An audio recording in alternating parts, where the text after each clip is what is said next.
Alright, today I'm working on my EG hatchback. Going with a K-tune traction bar. I took it off another car, so yes, it's a little beat up and worn, but they last for years, so whatever. Sure, everybody by now knows how to do these, but for people that don't, here's an intro. You basically just need a few basic hand tools, just some 17s, 14s. I use a hammer because most time your bolts ain't been off in 20 years or never. I do got an extension and a couple other things you might need, but usually just come up here. You physically have to pull your tow hooks off. I don't know if you can see it. Let me turn my camera on. Down here, there's actually bolt holes. Your tow hook used to bolt in these holes. You unbolt your tow hook, keep the bolts because you will need them, but on both sides, excuse my car had a K-swap, so stuff's kind of tight. In here, the same way. You got 3 bolts at the top. I'm sorry, 3 bolts on each side. Physically, this replaces your tow hook. K-tune has different options so you can go up and down. I actually welded nuts to mine for something else, so ignore those. That's actually a set of holes. It looks more like this one. You have options to take it up and down because some people want their tow bar real low. I mean, I like mine to block my oil pan. That way, if stuff happens, you run something over, you're not busting your oil pan. Give me a few minutes. I'm going to get everything lined up, and I'll show you how we get together, what you need to do. Alright, to get started, I usually jack the car up because it's hard to do it on the ground. Unless you got a lift, which most of y'all probably don't like me. We make it work. Get a jack. You only need one. You can do it one at a time. I usually get jack the car up at one time, so you don't have to try to fight it and get in there. Once you get the car up, I'll be right back. I'm going to use another jack to actually hold the traction bar because I don't have anybody help me, so I'll show you how to do it one-handed. Alright. Basically what I do, I got the car up off the ground, obviously, both sides. You don't have to do both sides, but it's so much easier. Get a third jack or somebody to hold it. Get it up in the hole. This is more to hold it so you don't have to hold it with one hand to try to line the bolts up. Also, if the bolt holes don't line up, you can use the jack to go up higher, lower, whatnot. Now here, turn my light back on. The bolt holes are pretty close. You literally need to finagle it in there and kind of hit it back and forth. It should go in pretty tight. It shouldn't be real loose, but sometimes depending on who made it, if you got a cheap China one, it's probably gonna be real sloppy. K-tune stuff's built pretty nice, so usually it fits real nice and tight. Give me a couple seconds, I'll be right back, and I'll show you how to get the bolts and torque and everything. Then I'll show you the hard part of the deal. Alright, just a little tip, make it easier for y'all. Generally, put just one bolt on each side. I try to do the top one so you can kind of like take the whole traction bar and move it around because them bolts fit tight and they got so drilled very hard. Just try to put the bolt at the top, or they don't have to be the top, but just one of the bolt holes. Try to move it around because you're gonna need a little room to wiggle room. Sorry, I can't get a better shot, but it's kind of tight. There's 3 bolts on each side, so I'm going to put the bolts in and torque them down, and we'll go to the next step. Alright, once you get the bolts all nice and tight, definitely torque them down to pretty much hard as you can tighten them because it's going to be a lot of force on this thing. So the bolts are down there too. Now we're going to get down to the next step. You actually got to bolt these little brackets to your control arm. Obviously there's 2 different ones, so you need to start with bolting them up first. I'm going to start on the driver's side. You can do this side, it don't really matter.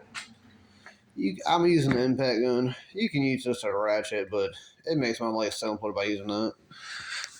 Alright, get up under here.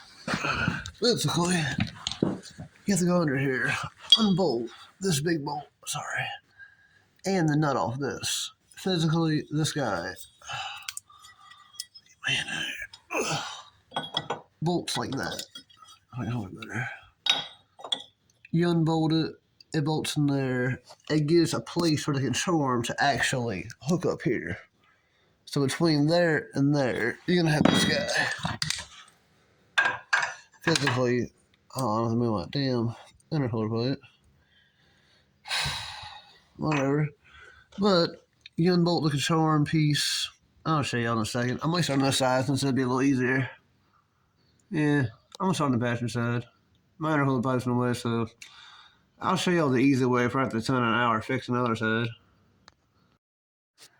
Alright, to get started, you need to remove this nut. It's a 17 millimeter. You can use a regular or deep socket. It don't matter. I'm using an impact gun. You need to remove this bolt. It's 17 also. Usually just a breaker bar because the angle's so tight. Usually you can't get an impact gun on there, but usually if you got it, it should make it work.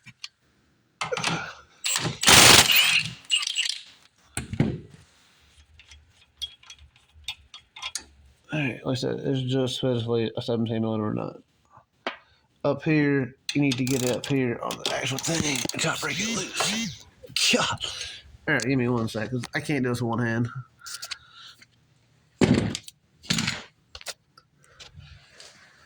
I'm gonna try it. Whew.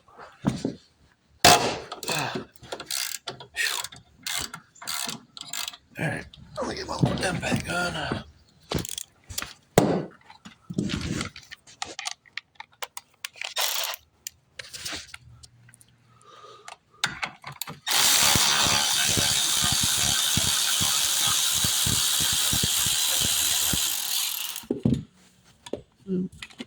Close. Alright, now you need your bracket again. Physically, one side just goes over the stud. This side, the bolt goes back. Excuse my angles, I can't really hold it and see.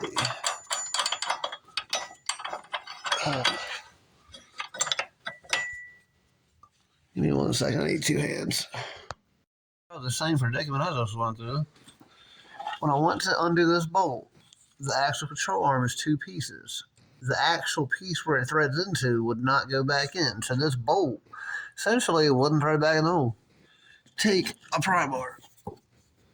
Please don't poke a hole in your axle boot. You can do it back farther, but I got it here, pushed on there, pry bar, and pushed it back in there. I don't think I can see from where I'm sitting, but had to make the control arm fit back in the hole. So if you get in that predicament on either side, please remember this. That wasn't fun. Alright, let's put the nut back on. So I'm trying to do this with my left hand. I'm not left-handed. Alright, let me get my impact back.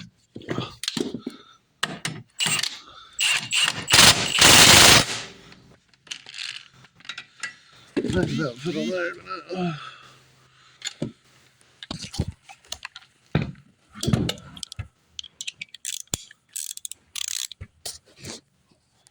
Alright, make sure you torque these and double check them because you don't want your damn control arm falling off.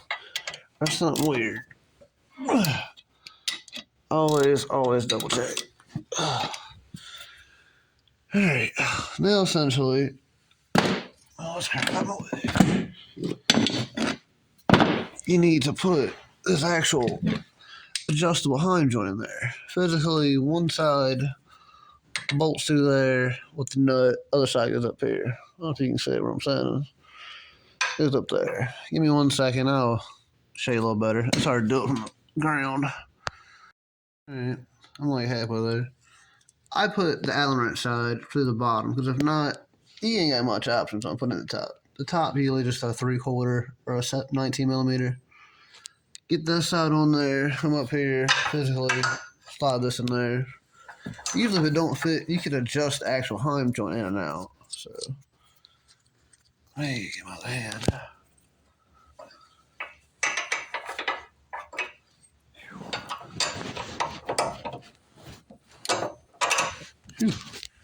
Alright. Sorry, I'm trying to do this with one hand still, so excuse my method. Trying to use my knee as my ratchet. But once you get in there, physically tighten these, get the ends tight first.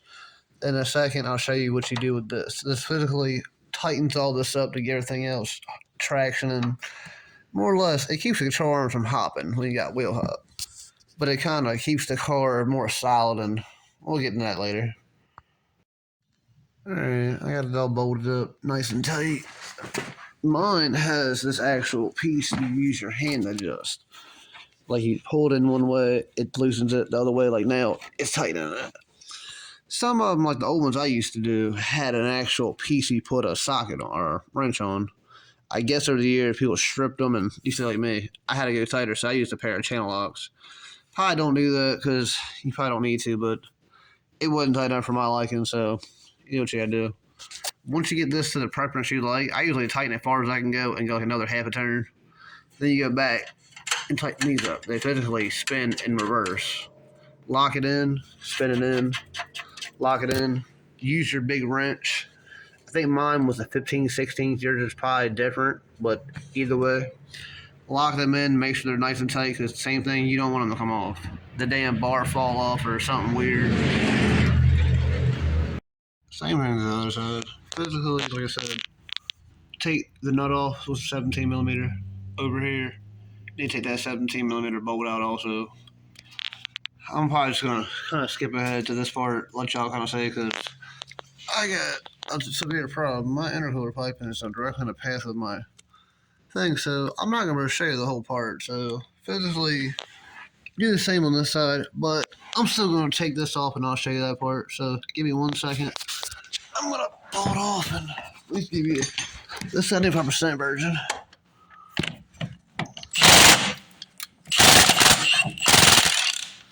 Same thing.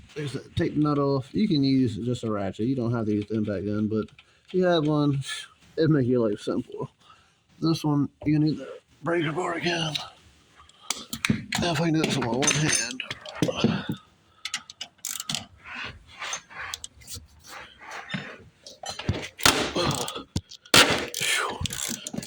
Alright, make this a little easier.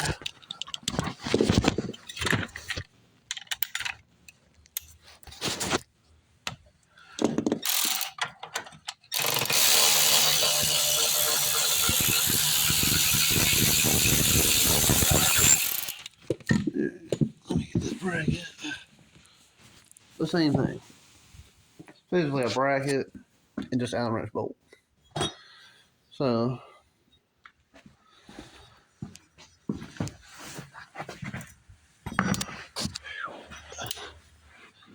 same thing. You gotta get the bolt out, take it out.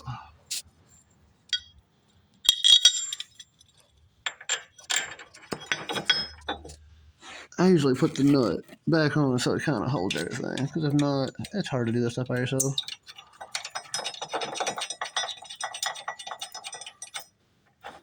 Hopefully, this didn't move like last time.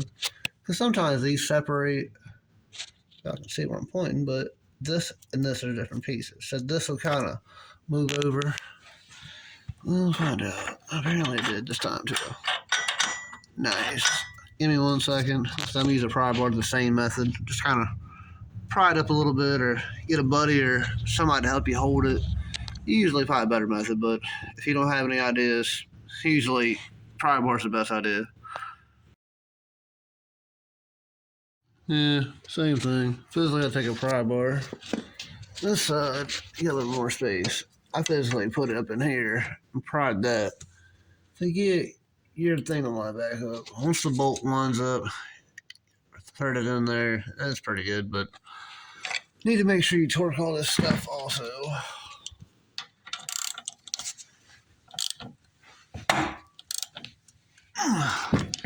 This tight's definitely good. Let me use my back on this one.